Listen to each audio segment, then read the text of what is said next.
Karena Allah Subhanahu wa taala berfirman dalam hadis qudsinya, ana inda zanni abdi bi bal yazun bima syaa kama qala sallallahu alaihi wasallam. Kata Allah Subhanahu wa taala dalam hadis qudsi, aku, kata Allah, sebagaimana hambaku bersangka kepadaku, aku akan berlaku sebagaimana hambaku berprasangka kepadaku. Falyadun bima syaa, kata Allah. Maka bersangkalah terserah kalian. Maka kalau kita bersangka baik kepada Allah, maka akan baik yang apa kita dapatkan. Dan ini mengajarkan kepada kita semua agar kita memasang hati-hati yang baik kepada Allah Subhanahu wa taala apapun, karena sebagaimana diriwayatkan oleh sahabat atau Sayyidina Umar bin Khattab radhiyallahu taala an, bahwasanya setiap urusan umat muslimin itu semuanya baik. Kalau dapat kesenangan kita bersyukur, itu baik. Kalau dapat musibah kita sabar, itu juga baik. Maka apapun yang kita terima, apapun yang kita jalani dalam kehidupan ini, agar kita selalu berkhusuzon kepada Allah Subhanahu wa taala. Semakin besar khusuzon kita kepada Allah Subhanahu wa taala, semakin besar kemauan kita dan keinginan kita kepada Allah Subhanahu wa taala, maka akan semakin besar apa yang kita terima. Pernah pada perang Hunain,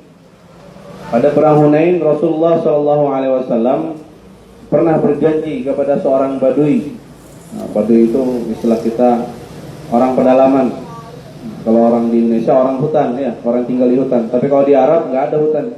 Kalau orang pedalamannya tinggal di gunung. Orang di gunung di atas sana. Kalau di gunung itu orang nggak kenal kipas angin. Kalau di Arab nggak kenal kipas angin. Bahkan kosakata kipas angin juga nggak ada. Ya, kipas angin apalagi AC. Jadi orang kalau di Arab sana yang tinggal di gunung, dia nggak tahu bentuknya kipas angin itu bagaimana. Ini namanya apa kipas angin juga nggak tahu, karena mereka tinggal di atas gunung. Ya samalah kayak kita tinggal yang orang kalau tinggal di hutan nggak tahu ini motor, ya, dan lain sebagainya. Nah, Rasulullah SAW pernah berjanji kepada seorang Badui tersebut akan memberikan harta rampasan pada perang Hunain. Kalau Rasulullah SAW bersama para sahabat ini berhasil memenangkan perang, maka Rasulullah berjanji akan memberikan gonaim atau harta rampasan atau gonimah. Maka terjadilah perang Hunain, dan dengan izin Allah Subhanahu wa taala, Rasulullah dan para sahabat radhiyallahu taala anhum memenangkan perang Hunain. Maka Rasulullah mendapat semua ganimah harta rampasan pada perang tersebut. Maka seorang Badui tadi datang lagi kepada Rasulullah sallallahu alaihi wasallam. Nagih, ya Rasulullah, engkau pernah berjanji akan memberikan aku harta rampasan perang Hunain. Maka saat ini aku menagih, maka tunaikanlah janjimu wahai Rasulullah sallallahu alaihi wasallam. Maka kata Rasulullah sallallahu alaihi wasallam, manusia yang al-amin, yang tidak akan pernah sama sekali mengingkari janji, mengingkari apa yang diucapkan oleh Rasulullah sallallahu alaihi wasallam. Maka kata Rasulullah, marhaba, ya, silahkan, apa yang ingin kau minta dari harta rampasan tersebut pasti akan aku kabulkan. Maka kata Badui tadi, orang Badui tersebut, ya Rasulullah, aku meminta 800 kambing beserta pengembalanya. Yang diminta oleh seorang Badui tadi apa? 800 kambing beserta pengembalanya. Sedikit apa banyak ini? Banyak, ya. 800 kambing kira-kira sekarang itu sama seperti 800 motor lah, ya. 800 motor sama penjaga dealernya gitu istilahnya, ya. Jadi kata orang Badui, ya Rasul, aku minta 800 kambing beserta pengembalanya. Kata Rasul, ya, 800 kambing dan beserta pengembalanya akan aku serahkan kepadamu. Semuanya ambil. Tapi Rasulullah SAW mengatakan, nakas tahimmak, kata Rasul, engkau ini mengurangi. Apa kata Rasul? Kata Rasul, engkau ini himmahmu kurang sekali. Keinginanmu atas rahmat Allah ini kurang sekali. Keinginanmu atas kemuliaan Allah ini kurang. Keinginanmu atas kebaikan Allah ini kurang. Yang kau inginkan hanya apa? 800 kambing. Coba engkau kalau minta sama Allah, minta sama Rasulullah, itu jangan tanggung-tanggung, kata Rasul. Kata Rasul, kalau engkau ingin minta, minta seperti perempuan yang ada pada zaman Nabi Musa ala nabiyina wassalam. Rasul mengajarkan, kalau mau minta kebaikan, khususan kepada Allah, itu jangan nanggung-nanggung. Kalau mau minta seperti perempuan pada zaman Nabi Musa ala nabiyina wassalam. Rasul menceritakan, suatu ketika ada seorang perempuan pada zaman Nabi Musa ala nabiyina wassalam, yang mana perempuan ini perempuan tua, sangat tua sekali. Ya, kita kan tahu ya, umur umat Nabi Musa ini panjang. Bahkan pernah suatu ketika ada seorang ibu nangis di atas kuburan. Nangis-nangisnya. Nabi Musa lewat, ditanya, siapa, kuburan siapa ini? Mengapa engkau nangis? Kata ibunya, wahai Nabi Allah Musa, aku menangisi kuburan anakku. Kenapa engkau tangisi sebegitunya? Wahai Nabi Allah Musa, ketahuilah anakku ini baru saja mencicipi indahnya dunia. Ditanya Nabi Musa, berapa umur anakmu? 300 tahun. Itu pada zaman Nabi Musa baru mencicipi indahnya dunia. Nah, kalau umat Nabi Muhammad 300 tahun gimana? Sudah nggak bisa jalan, di rumah aja tidur, bangun tidur dan sebagainya. Mudah-mudahan kita panjang umur. Amin ya robbal alamin. Nah, kata Rasul, kata Nabi Musa, kalau kata Rasulullah SAW, ada perempuan pada zaman Nabi Musa yang sangat tua. Dan suatu ketika Nabi Allah Musa ini ingin berziarah ke makam Nabi Allah Yusuf alaihis salam. Kita kan tahu ya, Nabi Allah Musa ini kan kalimullah, punya mukjizat, bisa bercakap-cakap dengan Allah kapanpun dan dimanapun Nabi Allah Musa mau. Makanya namanya kalimullah. Kalimullah itu kalau bahasa Indonesia itu majazah hiperbola itu. Ya, bukan hanya di Bukit Tursina saja Nabi Allah Musa bisa berbicara dan bercakap-cakap dengan Allah. Kapanpun dan dimanapun Nabi Allah Musa mau bisa. Nah, itu memang Allah berikan kemuliaan tersebut. Nah, Nabi Allah Musa ini ingin berziarah ke makam Nabi Allah Yusuf ala nabiyina wa alaihi wassalam. Kemudian ketika bercakap dan bermunajat kepada Allah Subhanahu wa taala, Allah mengatakan kepada Nabi Musa, engkau tidak akan mendapatkan atau menemui makam Nabi Allah Yusuf kecuali engkau mendatangi perempuan tua tersebut. Karena yang tahu makam daripada Nabi Allah Yusuf alaihissalam cuma perempuan tua tadi. Maka Nabi Allah Musa ini mencari perempuan tua tadi. Dicari perempuan tua yang tadi, kemudian dapat. Ketika bertemu dengan perempuan tersebut, Nabi Allah Musa mengutarakan keinginannya, wahai fulana, wahai perempuan, aku ingin berziarah ke makam Nabi Allah Yusuf. Dan aku mendapatkan kabar bahwasanya yang mengetahui hanya dirimu. Maka tunjukkanlah aku di mana makam Nabi Allah Yusuf ala nabina wa alaihi wassalam. Kata perempuan tersebut, marhaba, siap, aku akan tunjukkan, tapi dengan dua syarat.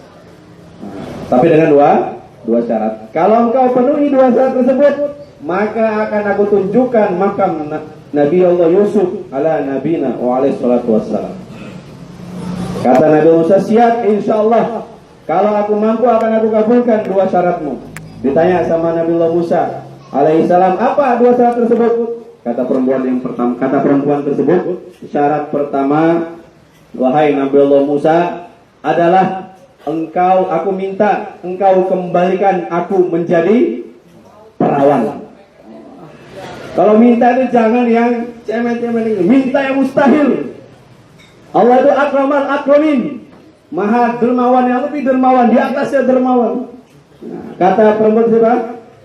Mintakan sama Allah, kembalikan aku menjadi perawan. Ini masuk akal ya? Ini orang ini minum 1000 kantong jamu sari rapat, insya Allah juga nggak bakal perawan ya. Kalau jadi muda bisa, operasi plastik bisa jadi muda ya. Tapi kalau jadi perawan lagi ini luar biasa. Diminta sama perempuan tersebut, mintakan atau doakan aku, kembalikan aku menjadi perawan kembali. Itu syarat yang pertama. Syarat yang kedua, mintakan dan doakan aku untuk bisa bersanding denganmu di surga Allah Subhanahu wa taala. Jadi kalau minta sama Allah itu jangan yang kecil-kecil. Minta sebesar-besarnya, ya Allah minta dan sebagainya.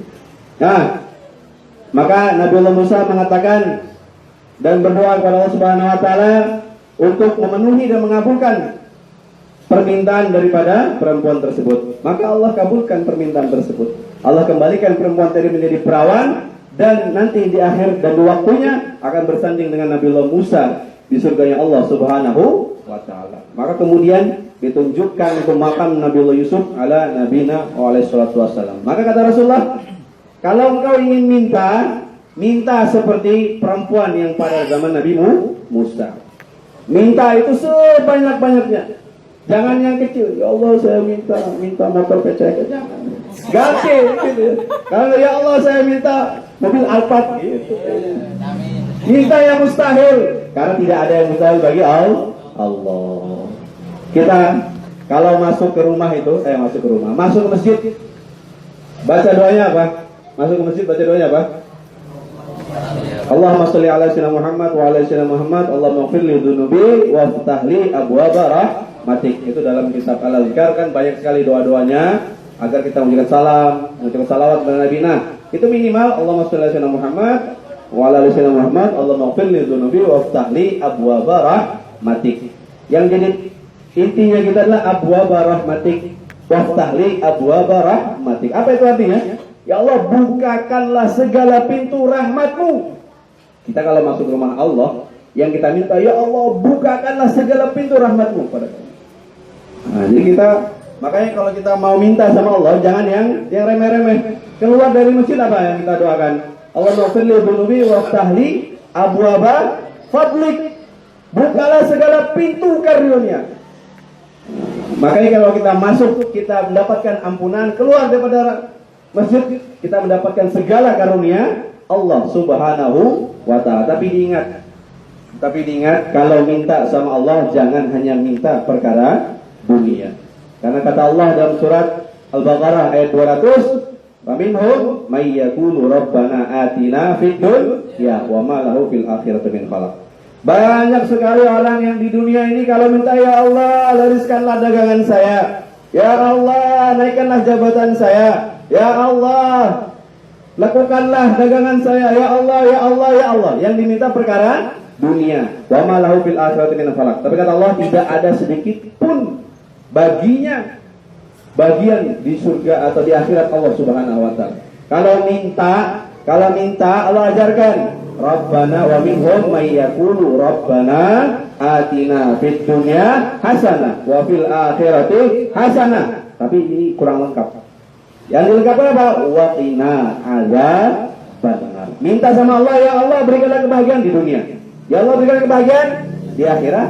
Tapi lengkapi dengan, ya Allah, hindarkan aku dari api neraka. Karena jangan sekali-kali kita berdoa seperti ini. Ya Allah, kalau saja dosa dan maksiatku begitu banyak, maka segerakanlah azab itu di dunia, sehingga engkau tidak mengazabku di akhirat. Jangan minta seperti itu. Kenapa? Karena pernah terjadi pada zaman Rasulullah SAW. Ada seorang laki-laki lemah, tidak berdaya, lemah betul. Kalau jalan lemah, kayak siapa di sini? Nggak ada di sini. Sini semua semangat semua. Pokoknya kalau jalan tuh lemah, lihat pokoknya kayak ada dapat bala terus, dapat musibah terus itu ya. Mudah-mudahan kita semua diangkat segala musibah kita. Amin ya rabbal alamin. Jadi ya, Rasulullah melihat ada orang seperti kena musibah terus, lemah, tidak berdaya. Dia tanya kepada Rasulullah, wahai fulan, mengapa engkau begitu lemah, tidak berdaya, seperti terlihat terkena musibah terus? Apakah engkau tidak minta sama Allah? Kata laki-laki tersebut, ya Rasulullah, sungguh aku tidak akan pernah lupa untuk meminta sama Allah. Aku selalu minta sama Allah. Aku selalu berdoa sama Allah. Kata Rasul, apa yang kau minta? Apa yang kau doakan? Kata fulan tersebut, kata laki-laki tersebut, ya Rasulullah, aku minta sama Allah agar Allah Subhanahu wa ta'ala mensegerakan azabku di dunia, sehingga Allah tidak mengazabku di akhirat. Kata Rasulullah, jangan sekali-kali meminta doa seperti itu. Minta apa? Waqina azabannar. Kenapa? Karena kalau Allah turunkan bala, satu dunia tidak akan bisa melenyapkan bala tersebut dengan izin Allah. Kalau Allah turunkan bala, kalau Allah turunkan azab, kita tidak akan mampu. Yang kita minta sama Allah apa? Maghfirah, ampunan, rahmat, wala tayasu min rauhillah. Sedikit pun jangan sekali-kali terbesit di hati kita putus asa dari rahmat Allah. Kita semua pasti banyak salah, kita semua pasti banyak dosa, kita semua pasti banyak maksiat. Namun kita yakin Allah itu Rahman, Allah itu Rahim. Segala dosa pasti akan diampuni oleh Allah Subhanahu wa Ta'ala. Mudah-mudahan dengan kita istiqomah hadir di majelis taklim seperti ini, duduk bersama kiai kita, ustaz-ustaz kita dan sebagainya, bersama orang-orang soleh, mudah-mudahan segala doa kita, segala dosa-dosa kita diampuni oleh Allah Subhanahu wa Ta'ala, segala doa kita dikabulkan oleh Allah Subhanahu wa Ta'ala, dan kita mudah-mudahan kan minta sama Allah, ya Allah berikan kebahagiaan di dunia, berikanlah kebahagiaan di akhirat, dan hindarikanlah kami semua yang ada di sini dari api neraka. Amin ya rabbal alamin. Dan kita doakan juga mudah-mudahan orang tua kita yang sudah meninggal ditempatkan di tempat terbaik, yaitu taman surga Allah Subhanahu wa Ta'ala, raudhah min riyadhil jannah. Dan orang tua kita yang masih hidup mudah-mudahan dipanjangkan umur, disihatkan badan, dimurahkan rezeki, diselesaikan segala masalah. Kita semua yang ada di sini yang sudah menikah dijadikan suami-suami yang soleh, yang belum menikah terkhususnya akhina putra, mudah-mudahan dan sebagainya. Ustaz Rizal, mana lagi Ustaz Safinya dengan Ustaz Safi di alam lain ya. Pokoknya kita doakan mudah-mudahan jamaah kita yang belum menikah mudah-mudahan diberikan bidadari tercantik di dunia. Dan juga kita semua yang sudah menikah, istri-istri jadikan istri-istri yang salehah.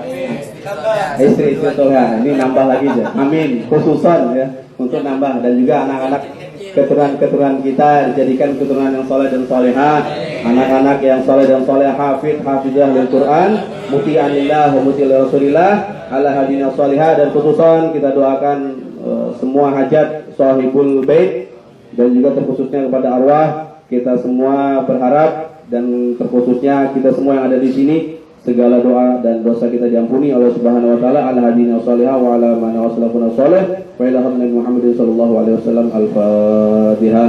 A'udzu billahi minasyaitonir rajim.